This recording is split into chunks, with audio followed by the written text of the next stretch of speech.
mahitabo ang katapusang pag-alsapatok sa Dios. O di ba? O dili pa mutuha ang taong hiyawan on.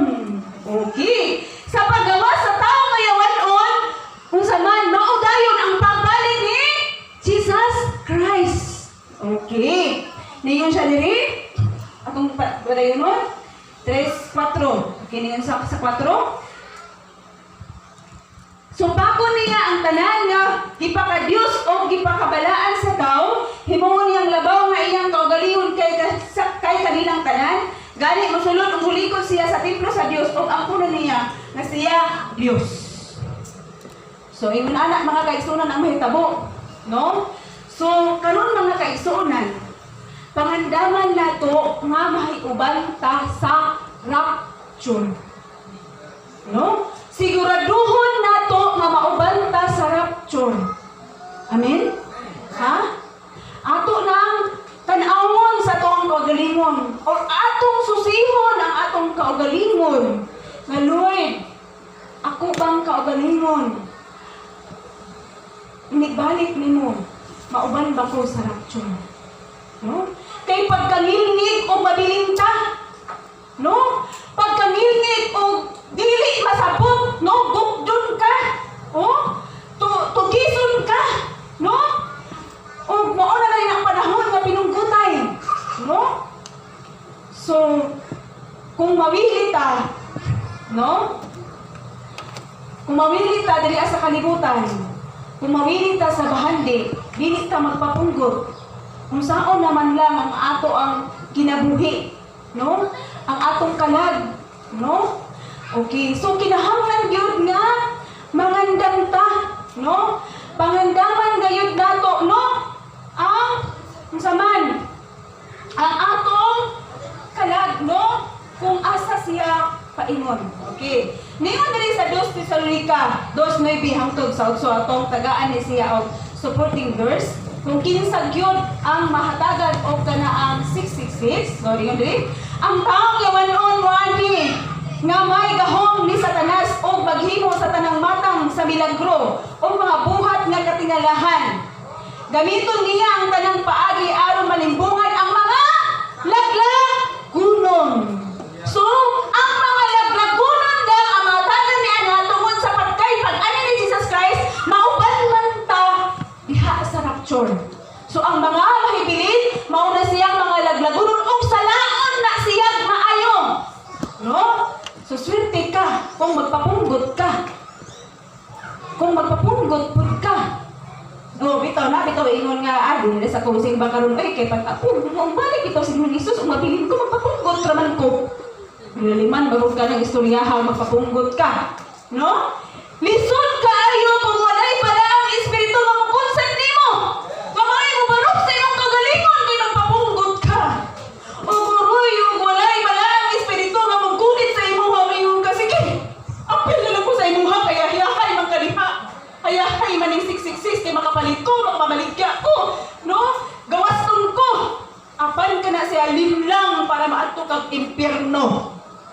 Oh, so perting gumaa sa inyong kinabuhi. Mahadlok mo na. Hayahay bitaw. Hayahay bitaw maayo. Kay tagaan ka, makapalit ka, gawas nun ka, makapamaligya ka, o sa inyong gusto na dato ka, walay pupuri, walay dato. Pero, ato ka sa impyerno.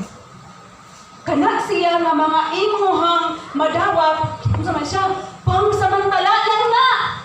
No? Ngayon na pangsamantala ka na kung sa man daklit na naabot sa imong kinabuhi, kung dili na siya nga mula hukay. Mabot ang panahon, mo hatag og judgment ang Ginoo, no? Mo hatag og judgment ang Dios. And na pod sa imong kalipay nga imong nadawat diha sa panahon na, no? Okay. So, mga kaigsunan, no? Ningon diri sa Tesalonica, no? Ono Tesalonica 4:16 hangtod sa 17. Ningon siya? Kaya ang Ginoo mismo manaog gikan sa langit uban sa kusog na singit uban sa tingog sa arkanghel o uban sa trumpeta sa Dios ug ang mga nangamat Unya kita mabuhi pa nga nabilin. Kuhaon uban kanina dito sa mga panganon.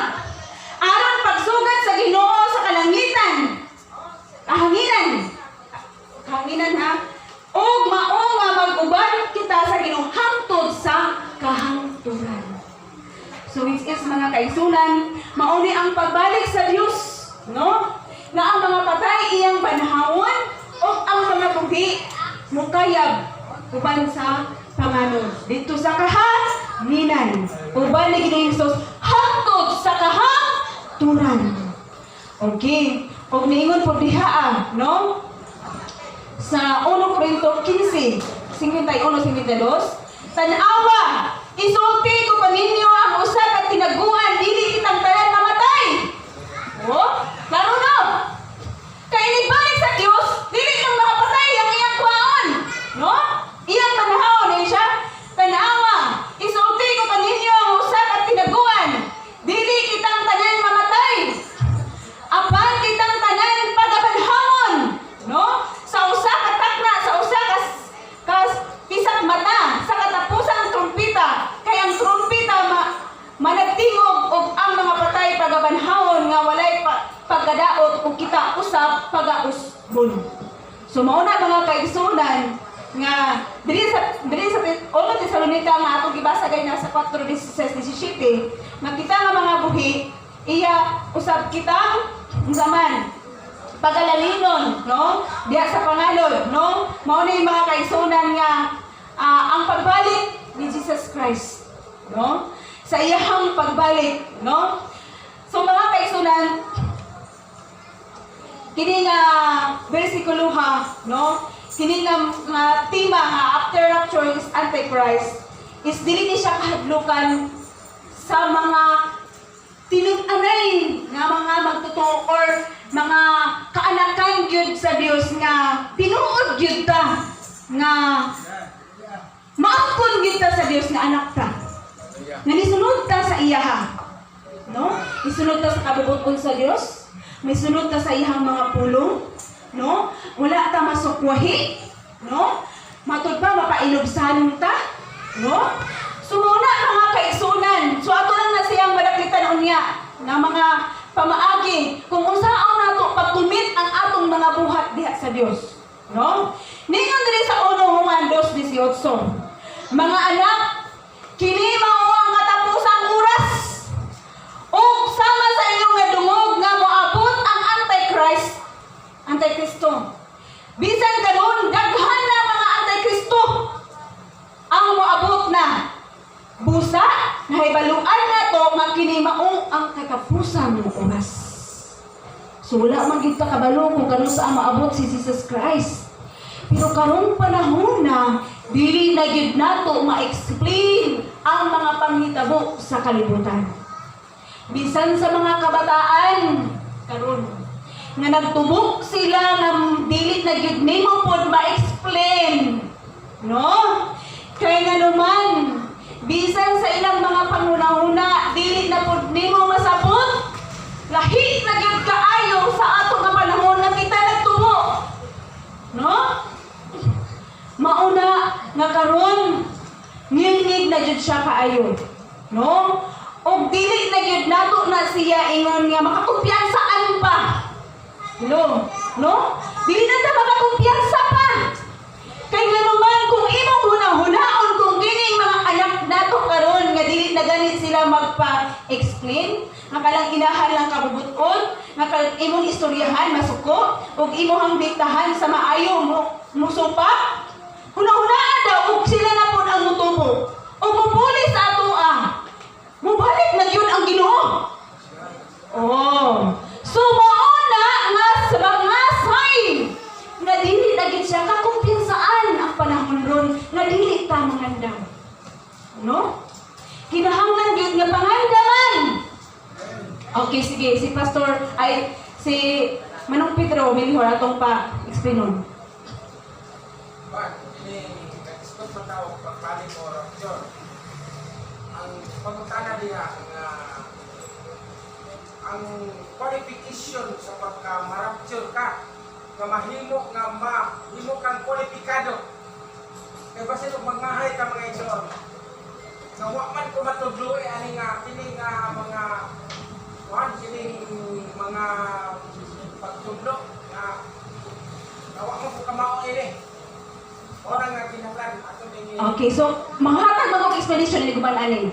How to commit your work to the Lord, no? Kung saon nato pag-commit sa atong mga buhat diha sa Ginoo. So ato na i-explain niya, no? Ato sa ning manon. Oh, sige, usa pa man. Sige daw.